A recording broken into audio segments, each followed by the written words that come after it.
ನಮಸ್ಕಾರ ಸ್ನೇಹಿತರೆ, welcome to Kempee's kitchen. ಇವತ್ತು ಗುರುವಾರ ಬೆಳಗ್ಗೆ ಎದ್ದು ಶುಂಠಿ ಕಷಾಯ ಮಾಡ್ಕೊಂಡು ಕುಡಿತಾ ಇದ್ದೀನಿ. ಇನ್ನು ಕೋಲ್ಡು ಶುರುವಾಯಿತು. ನಾವು ಎಷ್ಟು ಬೆಚ್ಚಗೆ ಮೈನ ಇಟ್ಕೊಳ್ತೀವೋ ಅಷ್ಟು ತುಂಬಾ ಒಳ್ಳೆಯದು. ಜೊತೆಗೆ ಬಿ ಪಿ ಶುಗರ್ ಇರೋರಿಗೆ ಮಾತ್ರ ತುಂಬ ಎಚ್ಚರಿಕೆಯಾಗಿರಬೇಕು. ಸಾಧ್ಯವಾದಷ್ಟು ತಂಪು ಪದಾರ್ಥವನ್ನು ದಯವಿಟ್ಟು ತಿನ್ನಲಿಕ್ಕೆ ಹೋಗಬೇಡಿ. ಜೊತೆಗೆ ಬೆಲ್ಲವನ್ನು ಉಪಯೋಗಿಸಿ ಸಕ್ಕರೆ ಬದಲಿಗೆ. ಹಾಗೆ ಯಾವಾಗಲೂ ಕಿವಿಗೆ ಹತ್ತಿಯನ್ನು ಹಾಕ್ಕೊಂಡಿರಿ. ಸಾಧ್ಯವಾದಷ್ಟು ಶೀತ ಕೋಲ್ಡ್ ಪದಾರ್ಥಗಳು ತಿನ್ನೋಕ್ಕೆ ಹೋಗಬೇಡಿ. ಕೋಲ್ಡ್ ಅಂತಂದರೆ ಸ್ವಲ್ಪ ಈಗ ತಣ್ಣೀರು ಕುಡಿಯೋದು ಆ ಥರ. ಸಾಧ್ಯವಾದಷ್ಟು ಬಿಸಿನೀರು ಕುಡೀರಿ, ತುಂಬ ಆರೋಗ್ಯಕ್ಕೆ ಒಳ್ಳೆಯದು. ಯಾಕೆ ಅಂತಂದರೆ ಬಿ ಪಿ ಇರೋರಿಗೆ ಯಾಕೆ ಈ ಎಚ್ಚರಿಕೆಯ ಮಾತುಗಳು ಅಂತಂದರೆ, ಈ ಥಂಡಿಗಾಲ ಶುರುವಾದರೆ ಹಾರ್ಟ್ ಅಟ್ಯಾಕ್ ಮತ್ತು ಇದು ಸ್ಟ್ರೋಕ್ ಆಗೋದು ಮತ್ತು ಬಿ ಪಿ ಜಾಸ್ತಿ ಆಗೋದು ಆ ಥರ ಆಗೋ ಚಾನ್ಸಸ್ ತುಂಬ ಇರುತ್ತೆ. ಹಾಗಾಗಿ ಎಚ್ಚರಿಕೆಯ ಮಾತುಗಳು ನನಗೆ ಗೊತ್ತಿರೋ ಅಷ್ಟು ಮಾತ್ರ ಹೇಳ್ತೀನಿ. ಎಚ್ಚರಿಕೆಯ ಮಾತುಗಳು ಅಂತ ಹೇಳ್ತೀನಿ. ಹಾಗೆ ಕಷಾಯ ಮಾಡ್ಕೊಂಡು ಕುಡಿದು ಅವರೆಕಾಳು ತೊಗೊಂಡಿದ್ದೆ, ಅದನ್ನು ಸ್ವಲ್ಪ ಸುಲ್ಕೊಂಡು ಸ್ವಲ್ಪ ತರಕಾರಿ ಹಾಕಿ ಪಲಾವ್ ಮಾಡೋಣ ಅಂತ ಶುರು ಮಾಡ್ಕೊಂಡಿದ್ದೀನಿ. ಇವತ್ತು ಗುರುವಾರ ಆದ್ದರಿಂದ ದೇವ್ರ ಪೂಜೆ ಸಾಮಾನು, ಕ್ಲೀನಿಂಗು, ದೇವ್ರ ಪೂಜೆ ಎಲ್ಲ ತುಂಬಾ ಕೆಲಸಗಳಿರುತ್ತೆ. ಈ ಎಲ್ಲ ಕೆಲಸದ ಜೊತೆಯಲ್ಲಿ ಮಾತಾಡೋಣ ಬನ್ನಿ. ಹಾಗೆ ಪಲಾವ್ಗೆ ನಾನಿಲ್ಲಿ ಗದ್ದೆ ರೈಸನ್ನು ತೊಗೊಂಡಿರೋದು. ನಾನು ರೇಷನ್ ಅಕ್ಕಿನಾದರೂ ಬಳಸ್ತೀನಿ, ಇಲ್ಲ ಪ್ಯಾಕೆಟ್ ಅಕ್ಕಿನಾದರೂ ಸರಿ. ಇಲ್ಲಿ ನಾನು ಗದ್ದೆ ರೈಸ್ ತೊಗೊಂಡಿದ್ದೀನಿ. ಯಾವ ಅಕ್ಕಿನಾದರೂ ಬಳಸ್ಬೋದು, ತೊಂದರೆ ಇಲ್ಲ. ಆದರೆ ಅಕ್ಕಿಗಳ ಮೇಲೆ ರುಚಿನೂ ಸಹ ಬದಲಾಗುತ್ತೆ ಅಂತ ಮಾತ್ರ ಹೇಳ್ತೀನಿ. ಆದರೆ ಇಂಥದ್ದೇ ಅಕ್ಕಿ ತೊಗೊಂಡು ಬಂದು ಹಾಕಿ ಅಂತ ಹೇಳಲ್ಲ. ಅವರಿಗೆ ಶಕ್ತಿಗೆ ಅನುಸಾರವಾಗಿ ಯಾವ ಅಕ್ಕಿ ಬೇಕಾದರೂ ತೊಗೋಬೋದು. ರುಚಿ ಚೆನ್ನಾಗಿರುತ್ತೆ. ಸ್ವಲ್ಪ ಟೇಸ್ಟ್ ಬದಲಾವಣೆಗಳು ಆಗಲ್ಲ ಅಂತ ನಾನು ಹೇಳೋಕ್ಕಾಗೋದಿಲ್ಲ. ಖಂಡಿತ ಅಕ್ಕಿಗಳಲ್ಲೂ ಸಹ ಪಲಾವ್ ಮಾಡಲಿ, ಬಿರಿಯಾನಿ ಮಾಡಲಿ, ಏನೇ ಮಾಡಿದ್ರೂ ಅಕ್ಕಿಗಳ ಮೇಲೆ ರುಚಿಗಳು ಬದಲಾವಣೆಗಳು ಸಹ ಆಗುತ್ತೆ. ನವಿಲುಕೋಸು ಮತ್ತು ಕ್ಯಾರೆಟು, ಬೀನ್ಸು, ಈರುಳ್ಳಿ, ಟೊಮೊಟೊ ಎಲ್ಲನೂ ಸಹ ಹೆಚ್ಚಿಟ್ಕೊಳ್ತಾ ಇದ್ದೀನಿ. ಚಕ್ಕೆ ಲವಂಗ ಕುಟ್ಟಿ ಪುಡಿ ಮಾಡಿಟ್ಕೊಂಡಿದ್ದೀನಿ. ಶುಂಠಿ, ಬೆಳ್ಳುಳ್ಳಿ, ಸ್ವಲ್ಪ ಕೊತ್ತಂಬರಿ ಸೊಪ್ಪು ಹಾಕ್ಬಿಟ್ಟು ಸ್ವಲ್ಪ ಪೇಸ್ಟನ್ನು ಮಾಡ್ಕೊಳ್ತೀನಿ. ಮಾಡಿಕೊಂಡು ಇಲ್ಲಿ ನಾನು ಚಿಲ್ಲಿ ಪೌಡರ್ ಹಾಕಿ ಪಲಾವನ್ನ ಮಾಡ್ತಾ ಇರೋದು. ತುಂಬ ಚೆನ್ನಾಗಿರುತ್ತೆ. ಒಂದು ಸಲ ಪ್ರಯತ್ನ ಮಾಡಿ ನೋಡಿ. ಬೇಕಂದರೆ ಇದಕ್ಕೆ ನೀವು ತೆಂಗಿನಕಾಯಿನ ಸೇರಿಸ್ಕೋಬೋದು. ಬಟ್ ನಾನು ತೆಂಗಿನಕಾಯಿನ ಸಾಮಾನ್ಯವಾಗಿ ಹಸಿಮೆಣಸಿಕಾಯಿ ಹಾಕಿ ಪಲಾವ್ ಮಾಡ್ತೀನಲ್ಲ, ಅದಕ್ಕೆ ತುಂಬ ಇಷ್ಟಪಟ್ಟು ಸೇರಿಸ್ಕೋತೀನಿ. ಈ ಥರ ಚಿಲ್ಲಿ ಪೌಡ್ರ್ ಹಾಕಿ ಮಾಡೋದಕ್ಕೆ ನಾನು ಇಷ್ಟ ಆಗೋದಿಲ್ಲ ಅಷ್ಟು, ಹಾಗಾಗಿ ಸೇರಿಸ್ಕೊಂಡಿಲ್ಲ. ಮಾಮೂಲಿಯಾಗೆ ಮಾಡ್ತಾಯಿದ್ದೀನಿ. ಜೊತೆಗೆ ತರಕಾರಿ ಜೊತೆಗೆ ಸ್ವಲ್ಪ ಅರ್ಧ ಕೆಜಿ ಅವರೆಕಾಯಿ ತೊಗೊಂಡಿದ್ದೆ. ಅದು ಪೂರ್ತಿ ಸಂಪೂರ್ಣವಾಗಿ ಕಾಳನ್ನು ಅರ್ಧ ಕೆಜಿನೂ ಸಹ ಹಾಕಿದ್ದೀನಿ. ಈ ಎಲ್ಲರ ಜೊತೆಯಲ್ಲಿ ಕೆಲವೊಂದು ದೇವರ ದೇವ್ರ ಮನೆಯ ಸಂಬಂಧಪಟ್ಟಗೆ ಕೆಲವೊಂದು ಮಾತುಗಳನ್ನು ಹಾಡ್ತೀನಿ. ಸಾಮಾನ್ಯವಾಗಿ ಹೆಣ್ಮಕ್ಳು ದೇವ್ರ ಮನೆ ಅಂತಂದ್ರೆ ತಮ್ಮ ಕಷ್ಟ ಸುಖ ಒಳ್ಳೆಯದು ಕೆಟ್ಟದ್ದನ್ನು ಯಾರ ಹತ್ರ ಆಗಲ್ವೋ ಅದನ್ನೆಲ್ಲನೂ ಬಂದು ದೇವ್ರ ಹತ್ರ ಹೇಳ್ಕೊಳ್ಳೋದು. ಕೋರಿಕೆಗಳು, ಬೇಡಿಕೆಗಳು, ತಪ್ಪು ಒಪ್ಪುಗಳು ಜಾಸ್ತಿ ದೇವ್ರ ಮನೆಯಲ್ಲಿ ನಡೆಯುತ್ತೆ.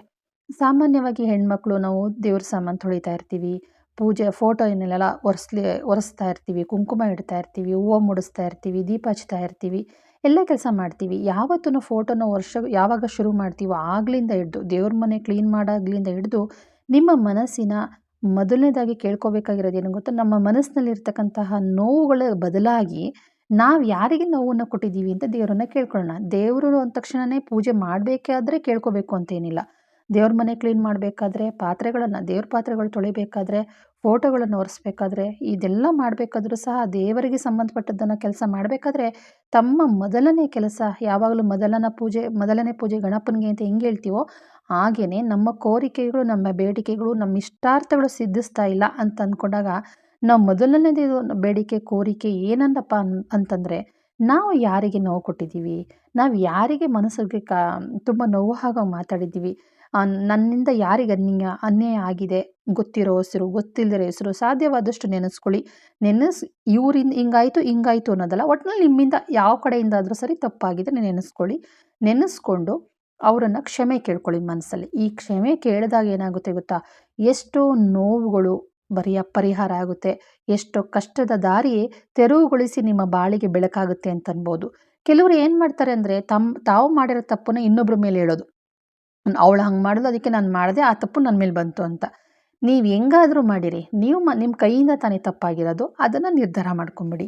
ಯಾವತ್ತೂ ನಮ್ಮ ಕೈಯಿಂದ ತಪ್ಪಾಗಿದೆ, ಒಬ್ಬರು ಮೋಸ ಆಗಿದೆ, ಒಬ್ರಿಗೆ ಅನ್ಯಾಯ ಆಗಿದೆ, ಮನಸ್ಸು ನೋವು ಕೊಟ್ಟಿದ್ದೀನಿ, ಕಣ್ಣೀರು ಬರೋ ಹಂಗೆ ಮಾತಾಡಿದ್ದೀನಿ, ದೈಹಿಕವಾಗಿ ಆಗಿರ್ಬೋದು, ಮಾನಸಿಕವಾಗಿ ಆಗಿರ್ಬೋದು, ನೋಡೋ ನೋಟದಲ್ಲಿ ಆಗಿರ್ಬೋದು, ಆಡೋ ಮಾತಲ್ಲಾಗಿರ್ಬೋದು, ಆಯಿತಾ.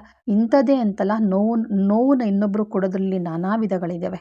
ಆಯಿತಾ. ಅದರಿಂದ ಯಾರು ತೊಂದರೆ ಆಗಿದೆಯೋ ಅವರನ್ನೆಲ್ಲನೂ ಸಾಧ್ಯವಾದಷ್ಟು ನೆನಪಿಸ್ಕೊಳ್ದೆ ಗೊತ್ತಿದ್ದೋ ಗೊತ್ತಿಲ್ಲದಿರೋ, ನನಗೆ ತಿಳಿದಿರೋರೋ ತಿಳಿದೇ ಇರೋರೋ, ಪರಿಚಯ ಇರೋರೋ ಪರಿಚಯ ಇಲ್ಲದೇ ಇರೋರು ಅದು ಸರಿ, ನೆಂಟರು ಬಂಧು ಬಳಗ ಯಾರೇ ಆಗಿದ್ರು ಸರಿ ಅಥವಾ ಆಗಿಲ್ಲದೇ ಇರೋರು ಸರಿ, ಅವ್ರನ್ನೆಲ್ಲನೂ ನಾನು ಕ್ಷಮೆ ಕೇಳ್ತಾ ಇದ್ದೀನಿ ಭಗವಂತ, ನನಗೆ ಕ್ಷಮಿಸು, ನಾನು ಇಂಥವ್ರಿಗೆಲ್ಲ ತುಂಬ ನೋವು ಕೊಟ್ಟಿದ್ದೀನಿ ಅಂತ ಕೇಳ್ಕೊಳ್ಳಿ. ಖಂಡಿತ ನಮ್ಮ ಕಷ್ಟಗಳಿಗೆ, ಬೇರೆ ಬೇರೆ ತರಹದ ಕಷ್ಟಗಳಿಗೆ, ನಿಮ್ಗೆ ಹೇಳ್ಕೊಳಕ್ಕಾಗದೇ ಇರೋವಂಥ ಕಷ್ಟಗಳಿಗೆ ಪರಿಹಾರ ಸಿಗುತ್ತೆ ಅಂತ ಅನ್ಬೋದು.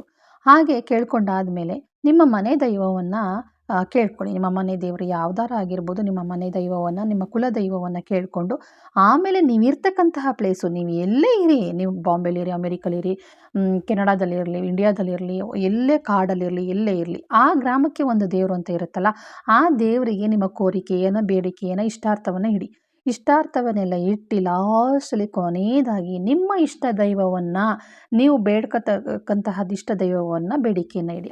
ಎಲ್ಲರ ಮುಂದೆ ಇಡಬೇಕು. ಇಷ್ಟು ಜನಗಳ ಮುಂದೆ ನಿಮ್ಮ ಒಂದು ಕೋರಿಕೆ ಆದರೂ ಸರಿ, ಇಷ್ಟೆಲ್ಲ ದೇವರುಗಳ ಮುಂದೆ ಇಟ್ಟಾಗ ಮಾತ್ರ ನಿಮ್ಮ ಫಲ ಸಿದ್ಧಿ ಆಗೋದು ಅಂತನದೇ ಹೇಳ್ತೀನಿ.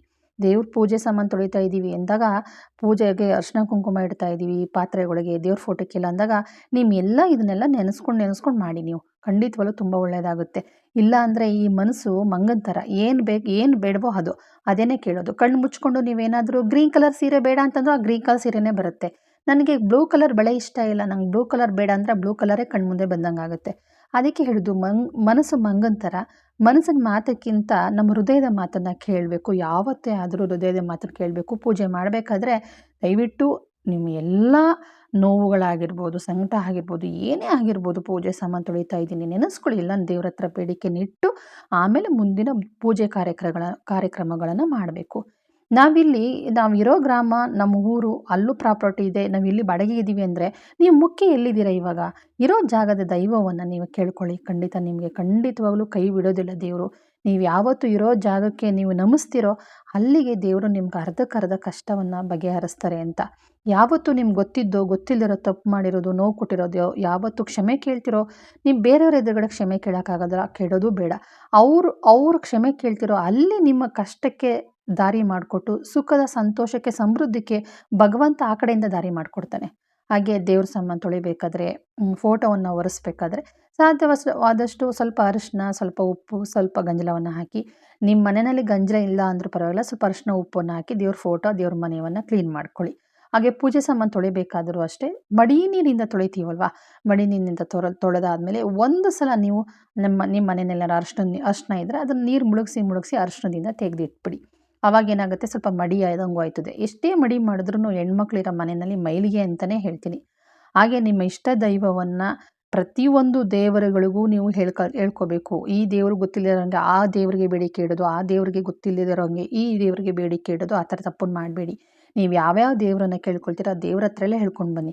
ಈಗ ಉದಾಹರಣೆಗೆ ನನಗೇನೋ ಒಂದು ದೊಡ್ಡ ಕಷ್ಟ ಬಂದಿದೆ, ಅದನ್ನು ಪರಿಹರಿಸಬೇಕು, ಅದಕ್ಕೆ ದುಡ್ಡು ಕಾಸು ನನಗೆ ಒದಗಿಸ್ಬರ್ಬೇಕು ಅಂತಂದರೆ ಪ್ರತಿಯೊಂದು ದೇವರುಗಳ ಹತ್ರ ಆ ಬೇಡಿಕೆನ ಇಡ್ತಾ ಬನ್ನಿ.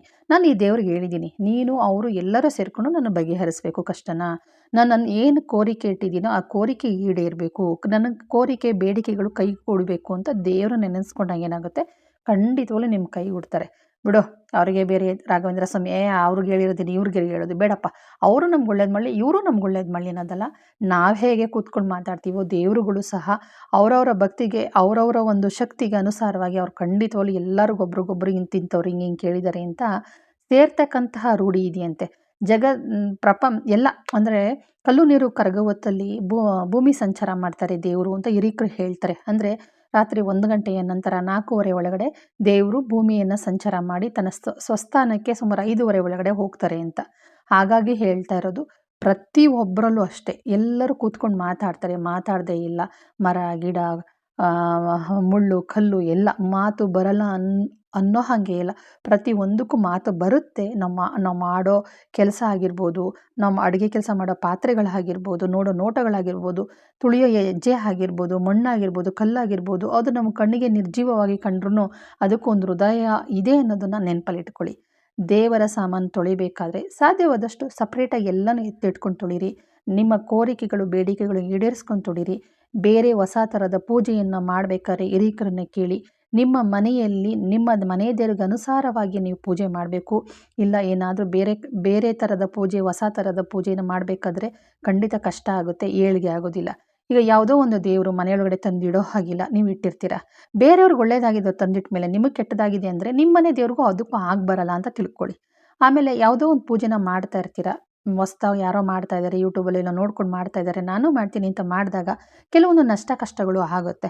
ಅವಾಗೇನೆ ಏನು ತಿಳ್ಕೊಬೇಕು, ಹೌದು ಇದು ನನ್ನ ಮನೆ ದೈವಕ್ಕೆ, ನನ್ನ ಕುಲ ದೈವಕ್ಕೆ, ನನ್ನ ಇಷ್ಟ ದೈವಕ್ಕೆ ಇದು ಹಾಗೆ ಬರೋದಿಲ್ಲ, ಇದನ್ನು ಬೇಡ, ನನ್ನ ನನ್ನ ದೇವರಿಗೆ ಅನುಸಾರವಾಗಿ ನಾವು ಮಾಡಬೇಕು ಹೊರತು ಹೊಸ ಪೂಜೆಗಳನ್ನ ನಾವು ಮಾಡಿದಾಗ ಏನಾಗುತ್ತೆ, ಖಂಡಿತವಾಗ್ಲೂ ನಮ್ಗೆ ಒಳ್ಳೇದಾಗೋದಿಲ್ಲ ಅಂತ ಹೇಳ್ತೀನಿ. ಬನ್ನಿ, ಇವತ್ತು ಪೂಜೆ ಸಾಮಾನೆಲ್ಲ ತೊಳೆದೆ ಸಿಂಪಲ್ಲಾಗಿ ಪಲಾವ್ ಮಾಡಿದ್ದೀನಿ. ಸಾಧ್ಯವಾದಷ್ಟು ತೋರಿಸ್ತಿದ್ದೀನಿ, ಪಲಾವ್ನ ನೋಡ್ಕೊಳ್ಳಿ, ಬಾಯಲ್ಲೂ ಸಹ ಹೇಳಿದ್ದೀನಿ. ಹಾಗೆ ಪೂಜೆ ಸಾಮಾನೆಲ್ಲ ತೊಳ್ಕೊಂಡು ಎಲ್ಲ ಕೆಲಸನೂ ಅಂದರೆ ದೇವರಿಗೆ ಬತ್ತಿ ಇಟ್ಟು ಇದೆಲ್ಲ ಹೊಸದಾಗಿ ಇಟ್ಟಿರೋದು ಗುರುವಾರ ಆದ್ದರಿಂದ ಪೂಜೆ ಮಾಡಿ ಆಮೇಲೆ ನಾನು ಇವತ್ತು ಗುರುವಾರ ಆದ್ದರಿಂದ ಉಪವಾಸ ಇರ್ತೀನಿ. ಸಂಜೆ ಒಂದು ಚಂದ್ರನನ್ನು ನೋಡಿಕೊಂಡು ಆಮೇಲೆ ಉಪವಾಸವನ್ನು ಬಿಡ್ತಕ್ಕಂಥದ್ದು. ಇದು ನನ್ನ ಇಚ್ಛೆಗೆ ಅನುಸಾರವಾಗಿ ಮಾಡ್ತಕ್ಕಂಥದ್ದು. ಸ್ನೇಹಿತರೆ, ಈ ವಿಡಿಯೋನ ಇಲ್ಲಿಗೆ ಮುಗಿಸ್ತಾ ಇದ್ದೀನಿ. ಇಷ್ಟ ಆದರೆ ಒಂದು ಲೈಕ್